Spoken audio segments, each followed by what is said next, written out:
Welcome back to the Human Together podcast show. This is the second part in a short series entitled Benevolent Organizations Worth Supporting. Today we're centered on an organization called Focus, Fellowship of Catholic University Students. Today I have a special guest, Rae Grellner, who's a missionary for Focus. Also, I'm bringing in another special person to conduct the interview, my wife, Dr. Diane Floyd. Rae and Diane have a special connection because in her first years of being a principal, Diane's first 2 years as a Catholic school administrator were spent in the small town of Okarche, Oklahoma. During her time as a principal, she had a young lady who was in first and second grade. That young lady is Rae Grellner, who I've invited in to talk with Diane about her experience in the Focus ministry. Let's start with a simple first question. What is Focus? I would say Focus, most simply defined as a collegiate outreach program for college students, and we teach them about the person of Jesus Christ, help them to know the person of Jesus Christ, and teach them about the Catholic faith, and launch them into lifelong mission. They can continue teaching the faith and teaching others to know the person of Jesus Christ. Rae, how did you initially get involved in Focus? It was my first semester on campus at OSU. I went to a Bible study. Seriously, by the grace of God, I ended up at this Bible study. I wasn't in the best spot at that time, and God placed me in this Bible study, and I met this girl. Her name was Erin, and she wasn't a Focus missionary, but she was involved in Focus, and so she introduced me to the Focus missionaries at OSU. And I loved them, and they were all so joyful. From then on, I was asked into discipleship, and I was involved in Focus my entire college career. Can you, just expanding on that just a little bit, the idea of discipleship, what does that mean from the perspective of Focus ministry? Yeah, so discipleship is a one-on-one relationship where it's kind of like mentorship, where we meet once a week and we talk about ways that we can grow in the faith, ways to pray, ways to go deeper in our relationship with Jesus. And then ultimately we learn how to, what we call, spiritually multiply. So how do we go and teach the things that we're learning in discipleship to other people so that they can know as well? Excellent. So your first experience was being on the receiving end of that. Yes. So I was in discipleship. I had a discipler, and then I went, actually that first semester of college, and I got 2 disciples of myself, and I started teaching them the same things that I was learning from my discipler. What is your role specifically in Focus? And I think you've touched on that just a little bit. And then what campuses have you been assigned at already? I am a campus missionary. I was at the McNeese State University in Louisiana last year. And this next year, I will be at the University of Tennessee in Chattanooga, which is an expansion campus. So Focus has never been there before. Oh, wow. So you'll be the first ones there. Yeah, which is really cool. So what size of group then goes in an expansion situation? There'll just be 4 of us. So a team of 4, 2 girls and 2 boys. Yeah, and one of the guys is my fiance. Oh, Chet's going. Yeah. Excellent. Yeah, which is great. That's good news. Yeah. So once you initially committed to being a missionary, that was a year ago, correct? What type of training did you receive? Go down to Ave Maria, Florida. All of the missionaries, well, we're split up now because there's so many. Some go to North Dakota. But we stay there for 5 weeks, and we have all different types of formation. So the first week we have human formation. The second week we have spiritual formation, and then intellectual, and then apostolic for the last 2 weeks. And they all build on each other. So lots and lots of training and lots of formation go into this. And it's really, really good training. I love training. It's one of my favorite parts of being a missionary. Oh, great. Now, do you go back for that as you go into your second year? Does that take on a little bit different look? Yeah, it's training is necessary for both first and second years. But as a third year, a fourth year, you can have different roles within training. So be like a leader of a small group, what we call colleges, or you can be on a committee, something like that. But you don't absolutely have to go to training if you aren't a first or a second year. It just has like a little bit of a different role. So can you explain a little bit about how you and other missionaries are funded through Focus? This is another one of my favorite parts of Focus. We fundraise our whole salary. So during the month of July, really, we work on all fundraising things, especially first years. So if you're a first year, you're coming in with 0, no salary. But you work all of July, and you do a lot of calls, a lot of appointments, and you talk to people about what Focus is, and you ask them to join the mission with you in the way of financially supporting you. So what type of supports, just beyond the financial piece that you just discussed, do you receive while being a missionary? We have so many people supporting us, and Focus is really good about being there for us in any way that we need them to be when we're in a position where we don't know what to do. So first of all, our team directors would be like the first person that we would turn to. So there's a team director on every single team on on each campus. They're the kind of like leader of the team. Mm-hmm. For me personally, I would first turn to my team director, and then we have regional directors above that, and then we have area directors above that. But there's also just a lot of focused resources that they give us. We have focused Bible studies, things that we use in our discipleships, lots of resources. And then lastly, we each have a mentor. So every single missionary has a mentor. So it's more of a, not like discipleship, but somebody you can go to if you are struggling fundraising or you're Mm-hmm. struggling with admin work or something like that. So we just have a lot of people like helping us out. And is the mentor someone that typically was a focused minister themselves Yeah, previously? they are a focused or they're missionary. they're actively a missionary then Yes, still? they're just older than Older. us. Yeah. More seasoned. Yes, there you go.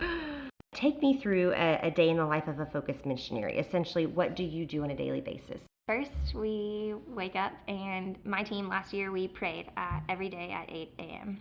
So we start our day at 8 with a holy hour, and we usually pray a rosary or intercessory prayer after our holy hour. So the first hour and a half to 2 hours of our day is prayer, which is awesome. That's the foundation. And then we may have a team meeting to discuss what the plan is for the week. What are our goals for the week? Then we will go to Mass, or maybe there's discipleship with students. We could have 3 or 4 discipleships a day, 1 discipleship a day. We could be planning an event that we're having that night, planning what we call upper room, where all of the student leaders, all the students in discipleship come together and we give a talk, or just hanging out with students. We do that a lot, just going to the Newman Center, hanging out with them, being a witness of the faith, loving them. We want to know all of the students and love them as Jesus would. So typically, are you working relatively closely with the Newman Center on campus? Is Focus operate separately, or is there usually a pretty close relationship with the Newman Center? I'd say there's usually a pretty close relationship, unless there's not a Newman Center, because sometimes that does They happen. just don't have, right. Mm-hmm. And sometimes there's also campus ministry. So at the school I was at last year, there was a campus ministry and Focus, and so we kind of worked together. Oh, great. There's just like a lot of communication there. Mm-hmm. So if you can tell me about a success story that you would like to share about a conversion or relationship has been impacted through your missionary work. Yeah, I have a lot of those. I'm just deciding which one to share. Yeah. One of my favorite stories, I won't share any names, but last year I started just hanging out with this girl at McNeese, and we went on a hike together, had some really good talks, and she just started really opening up to me. And then one night she texted me, she was like, "Do you want to go run the stairs at 5:30 a.m. with me?" I was like, oh my gosh, what better way to bond with a student? So I need to do this. It's part of my job. I need to go. So I went with her, and that just really skyrocketed our relationship. Mm-hmm. We started just working out early in the morning, and we really bonded over it. And then she started just going deeper and telling me the things that were happening in her life, all the struggles that she was going through, and just some of the things that she was falling into because of the college culture. Mm-hmm. Ultimately, she didn't know what she was worth, and I saw her as a beloved, beautiful daughter of God, and she didn't know that she was that. But throughout the semester, I was teaching her all these things, helping her to know this, and I was taking her to pray, and I had her in my Bible study. And by the end of the semester, she actually came back to Oklahoma with me because she became one of my greatest friends. She spent some time in Oklahoma with me, and asked her into discipleship while we were here over Christmas break, which was a huge step because it's a very high call. We ask students to leave behind a lot of things that they may be very attached to be called higher into discipleship and to go and make disciples of their own. But she said yes, and I was over the moon, so excited. And then that next spring semester, she just flourished. It was so awesome to see her and how she changed through a life of prayer, through a life with the sacraments and daily mass and confession. And she finally realized, I think, what she was worth. It was so beautiful just to see her smile. She truly smiled with such an authentic smile by the end of the year. And I hadn't seen that in the first semester. And she had a disciple of her own by the end of the semester, and she's like wanting to start a Bible study and a women's group. And it's so awesome to see how on fire she is now. And that was like such a huge transformation in just a year. So that's one of my huge leap. Awesome. That's a great success story. Yeah. So she'll be back. She will be at McNeese. She'll be back in Louisiana, right? Yeah. Sad to leave her, but sure. I will still be in contact with her always. So absolutely. Yeah.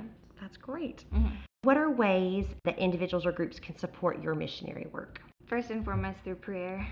That's something I really realized this year, was how powerful prayer is and how important it is. So first and foremost, through prayer. Secondly, through financial support and actually joining us on this mission, because we can't do the work that we do without our mission partners. There's equal roles here, just different.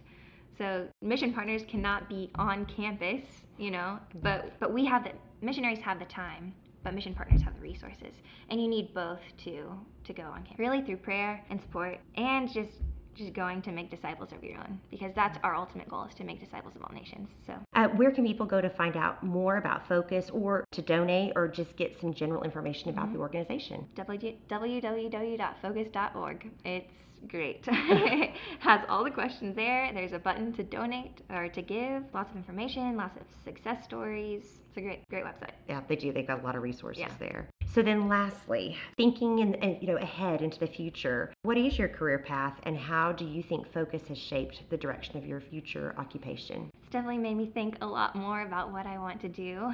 Whatever I do, I know that Focus is going to prepare me for a lifelong mission. Being a full-time missionary, I will be able to go, hopefully someday, I want to be a dietitian, go back to school, become a dietitian, but use the skills that I'm learning now to be a missionary in my workplace. And it's really shaped it, because I wanted to just be a regular old dietitian who helps whoever. But I think now there's so many different options. I would love to somehow incorporate what I do, dietetics. And I don't really know exactly what that will look like. There's definitely such an influence on my missionary life that is going to be my future occupation. There's no right or wrong answer. Yes. That's the good thing. Focus will impact my future occupation, that's for sure. Which I think is a great message. I mean, just to know the work that you're doing now and how that will help form what you're, like I said, it kind of puts you on a same but different path in many ways. What you want to do, Yes. but how you want to do that. Yeah. So, and maybe I'll be a missionary forever, who knows?